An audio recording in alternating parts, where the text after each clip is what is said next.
Hey guys, it's Hannah and welcome to the Dyslexic Reader. Today is going to be my May 2021 wrap up and I'm going to discuss all the books I read and just give you a little quick overview and also tell you what I thought of the books. We're not in my usual filming position. It is roasting today. It is really hot. I have been on a walk and I'm really sweaty and I feel really gross and I have no makeup on, but I want to get this video out today. So we're just going to sit down and do it here. A lot of my books were ebooks and audiobooks, so I'm just going to put the pictures on screen rather than run around and try to find the 3 physical books that I read this month. I read a lot of unusual books for me because I was participating in the Eurovision-a-thon where you had to read for all the countries and it had to either be set in that country or written by an author from that country. So I was trying to find books that fit different prompts, which led me to genres that I don't normally read. So some unusual ones. I'll get you some stats at the end in terms of how many books, 5-star, all that kind of nonsense. But the first book I read was Number the Stars by Lois Lowry. This was a 4-star for me. It is about children in a World War II scenario and snuggling. Well, that would have been nicer, but smuggling their Jewish friends out of Denmark? I'm going to say Denmark. But it was a Nazi-occupied town that they were living in and their friends were Jewish and they got the heads up and their parents were involved in smuggling them out. So it was a really interesting story. I liked the pacing. I liked the way it was read. I was invested in the characters. Can't remember too much about it now because it's been ages and I read so many books this month, but it was enjoyable. And as someone who doesn't typically like World War II stories, I thought it was a lot of fun. Then I read The Lady's Paradise by Emile Zola. This is a French novel about a Paris department store, I guess, in the 1800s, and this was a 2-star for me. I hated it. I wasn't invested in the characters. I'm not sure if it was the original text writing style or the translation that just kind of jarred for me, but overall it just wasn't my bag. I wasn't really invested in the characters. I really just literally did not want to read the next page because I didn't care what happened. I did finish the book for the readathon, but I think normally that probably would have been a DNF for me. The next one was The Devil's Star by Jo Nesbø. This was a thriller and this was for Norway. And it was the 5th in a series of Harry Hole, I think was maybe the name of the detective. But you didn't need to read the previous ones. The case had nothing to do with it and the odd context of who people were and what their history was summed up well enough to go through. So I ended up giving that a 3-star. I thought the mystery was good, the writing was good.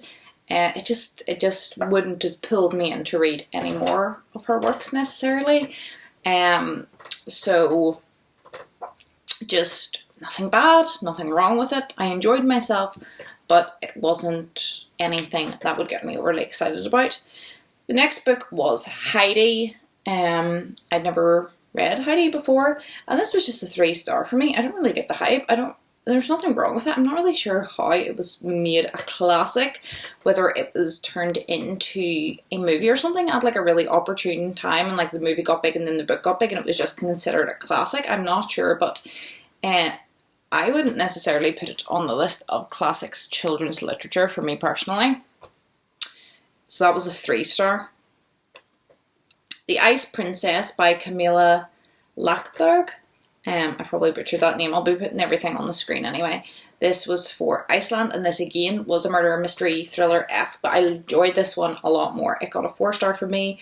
I just really liked how all the characters, as the murder happened, and then there was an investigation. As the investigation progressed, every character was connected to every character, but it just came out slowly. But it was done in such a way that it really made sense, and it didn't seem stupid. And I thought everything tied in well at the end, and I really enjoyed it. Next was Earthly Powers by Anthony Burgess, who I believe is the author of Clockwork Orange, which I have never read. This was about an elderly man. Looking back at his life, he was gay, and it starts when he's in his teens in World War I and goes right up through. And there was parts of it that were really eye-opening, and parts of it I I was just bored by, so it ended up getting a 3-star. I like the writing style, so I would maybe read more of Anthony Burgess' work. Just this particular one, there was parts I was really gripped and invested in the character, in the scene, and then the storyline would jump and I'm like, I don't really care about this bit. So that was that one. Then For Whom the Bell Tolls by Ernest Hemingway. I have only read one Ernest Hemingway book before, and it was The Old Man and the Sea, and I did not like it at all. I liked this better, but it was just a 3 stars. Again, the story was interesting. I guess it kept me intrigued, but I wasn't overly invested in the characters or like dying to find out what happens at the end. Then I read Burial Rites by Hannah Kent. Again, this was another...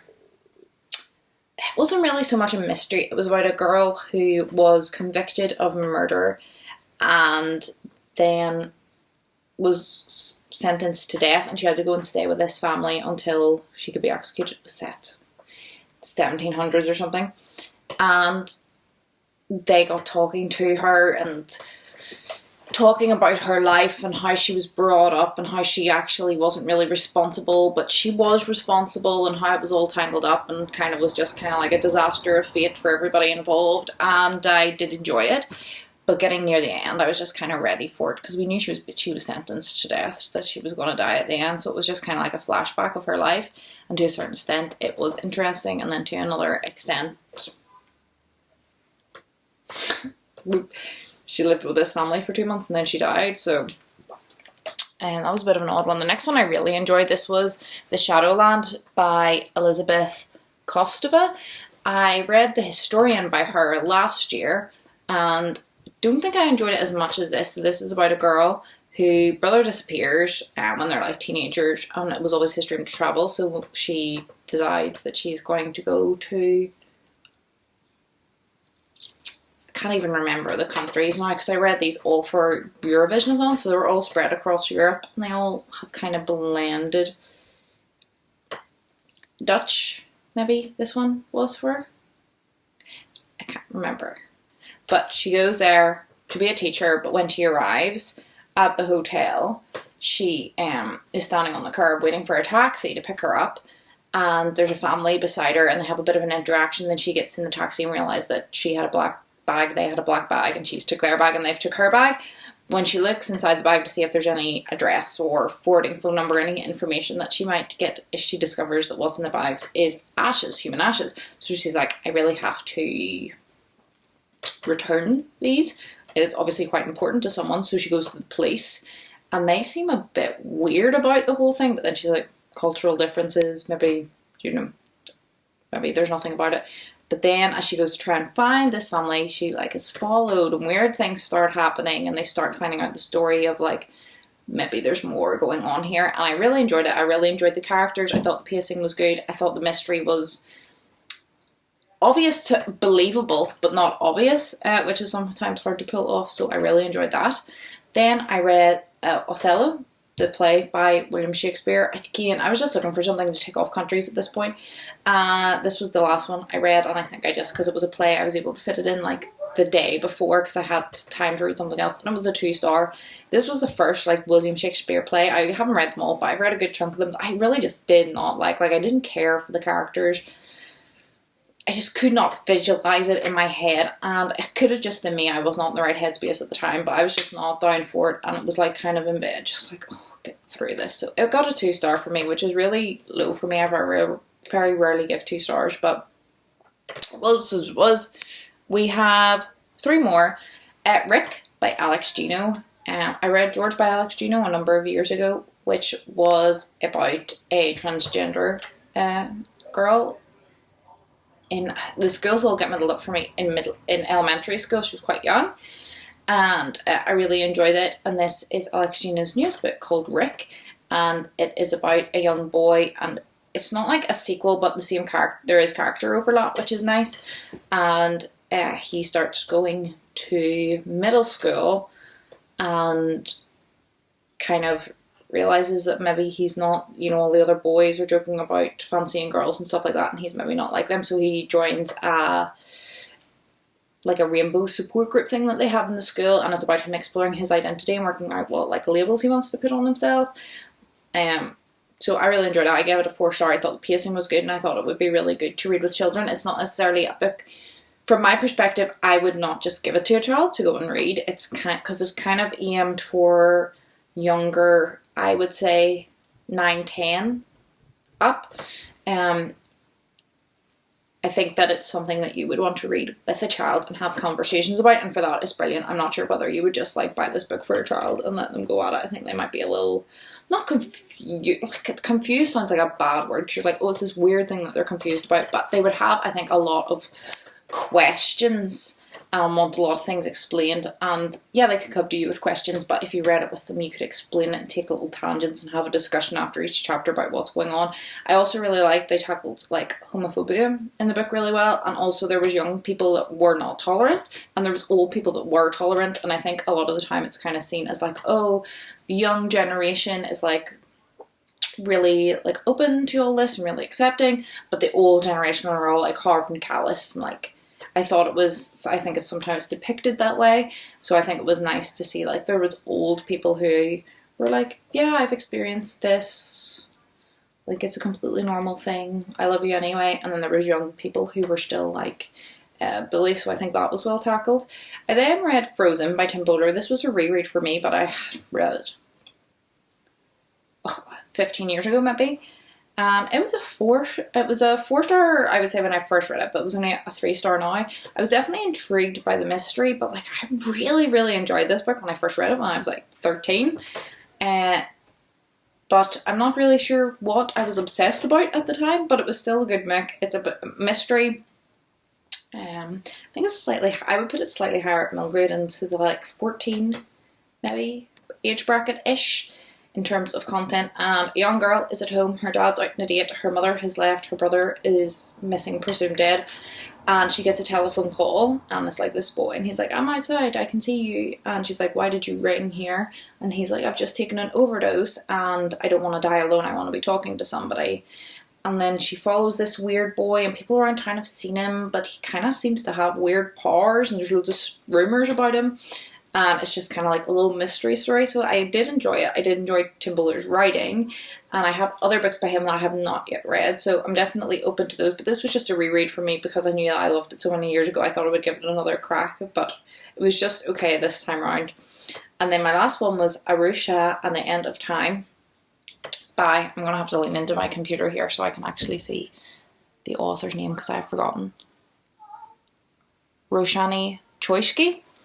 And this was a Rick Riordan Presents book, which he done, I think, a series last year or the year before where he picked like several books and was like, oh, this is a Rick Riordan Presents, here's all these like new coming books that I kind of endorse almost.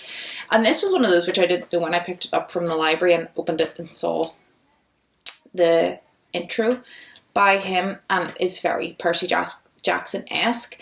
It is about Aru, who is our main character, and it is mythological gods, all the stuff that we love from Percy Jackson, but instead of Greek gods, it's the Hindu beliefs. There's some commotion going on outside.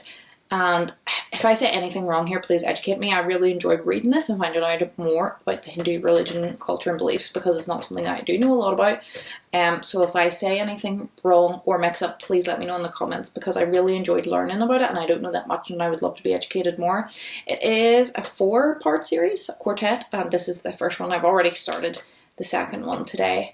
So that tells you I enjoyed it. It was a 4-star. Our main character finds out that she is a Padva, which is an Hindu legend about 5 brothers who were demigods, but because their beliefs in reincarnation, the Padvas are continually, so it's not really that they're like one of their parents is a god like in Percy Jackson, but they're the reincarnation of a soul of one of the Padva brothers who were, and they become aware that they're Padvas when there is like a reason for their souls to be reawakened and to like come and help. So they go to the other world and they talk to like the gods and the guardians, and they've all different aspects of the Hindu religion, and they go on adventures and they have cool weapons and all this kind of stuff. So it was kind of a bit of an introduction. I'm sure there was lots of the words that I wasn't saying right or properly understanding, but it has definitely put some thoughts into my mind, and I've been looking some things up and I just found it really interesting, and I definitely want to continue with the series.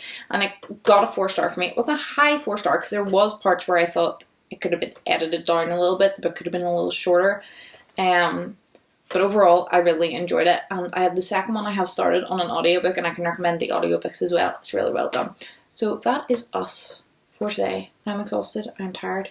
I have to get ready for work. It is so hot.